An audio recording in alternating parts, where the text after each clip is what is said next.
Electronic water softener. உங்களுடைய வீட்டில் வாட்டரில் வந்து ஹார்ட்னஸ் இருந்ததுன்னா ஸ்கேல் ஃபார்ம் ஆகிறது, ஷவர் பேனல் பிளாக் ஆகிறது, பைப் ஸ்கேல் ஆகிறது, இதெல்லாமே ரிமூவ் பண்ணி கொடுக்கக்கூடிய ஒரு எலக்ட்ரானிக் டிவைஸ். இந்த எலக்ட்ரானிக் டிவைஸ் வந்து பார்த்திங்கன்னா அதுக்கு ஒரு பவர் பேனல், கண்ட்ரோல் பேனல் ஒன்று இருக்குது. ஸோ அது 24 வோல்ட்டில் ஒர்க் ஆகும். அதுக்கு ஒரு input 230 volt input. So various electrical frequency மெத்தடில் உங்களுடைய கால்சியம் மெக்னீஷியத்தையும் பம்ப் அவுட் பண்ணி கொடுக்கும்.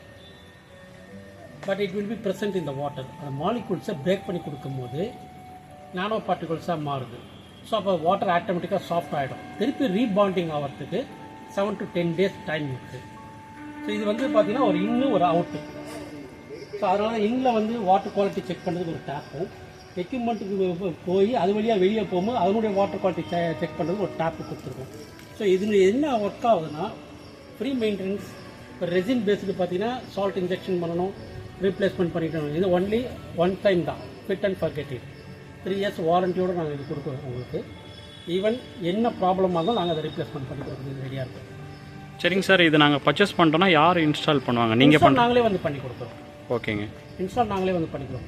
ஒரு இன்லெட்டு, ஒரு அவுட்லெட்டு, ஒரு பிவிசி பைப், மேலே காப்பர் வைண்டிங், அதுக்கு கனெக்ட் பண்ணுறதுக்கு ஒரு பேனல். ஸோ அந்த பேனல் தான் அதில் மாஸ்டர் ஆஃப் மைண்டு. ஓகே. இது ஒர்க்கிங் பிரின்சிபல் வந்து வேரியஸ் எலக்ட்ரிக்கல் ஃப்ரீக்வன்சி மெத்தடில் கால்சியம் மேக்னீஷியத்தையும் பம்ப் அவுட் பண்ணுறது. அதான் என்னோடய ஒர்க்கிங் பிரின்சிபல். Very simple.